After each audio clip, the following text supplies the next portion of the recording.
C'est à Damas que j'ai rencontré des cadres du Hezbollah.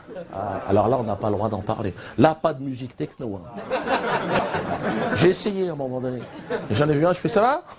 Ah, le mec m'a dit non, assis-toi, on s'en fout de ça. Et donc,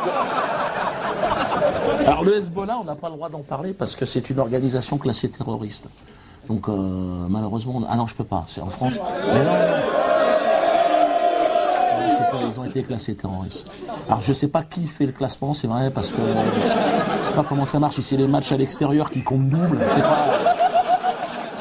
Parce que franchement, sur place, moi j'ai pas vu ça. Hein.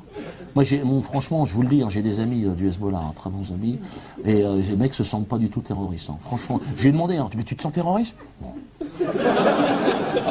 Tu veux un thé?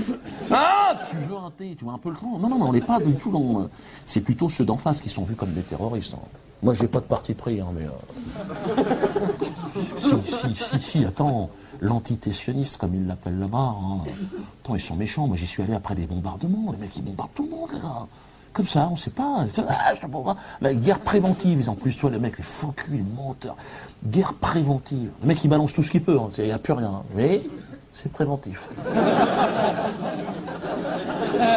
L'Israélien, il est menteur. Et la guerre propre, il fait. Alors, c'est pas propre au sens où il y a moins de sang sur le champ de bataille. Hein. Non, autant. Il faut des bottes, sinon t'en as plein les chaussettes. Mais c'est propre au niveau, je dirais, moral. C'est-à-dire, l'Israélien va faire la guerre. Ça va. Ça va, Moshe? Qu'est-ce que t'en penses? Elle est propre, cette guerre.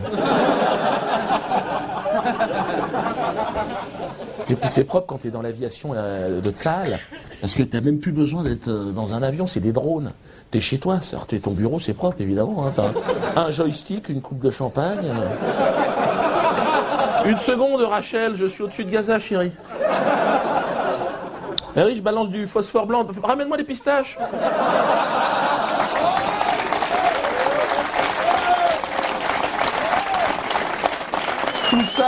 Tout ça, évidemment, hein, dans le cadre des conventions de Genève.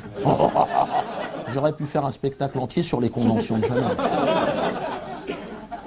Convention qui ne concerne bien évidemment que le canton de Genève. Hein. Sortie de Genève, open bar, lâche-toi. Flottille dans ton cul, phosphore blanc pour tout le monde. Non, franchement, c'est... Et tout ça sous l'observation, enfin, attentive de l'ONU, tu sais. L'ONU. Des collègues humoristes à moi. Hein. À chaque fois qu'Israël est impliqué, je regarde l'explication de l'ONU. À chaque fois, ils interviennent à un moment donné chez moi. Je taisez-vous, il y a l'ONU qui parle. Enregistre.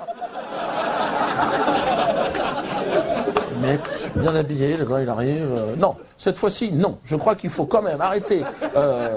Hein? Ça va, j'ai pas été trop... On se retrouve à la cantine, d'accord.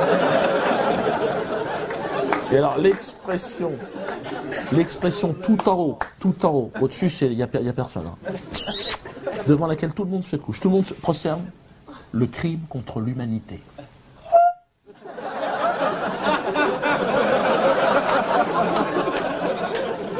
C'est une expression qui est née en 1946 à Nuremberg.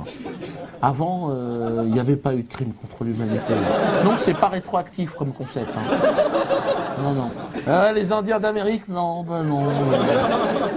De la délinquance. Excuse-moi, oui, je sais, mais...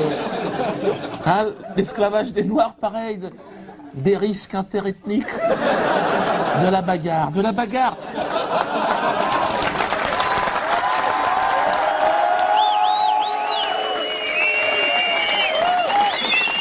Le crime contre l'humanité, 1942-1944. Oui, jackpot.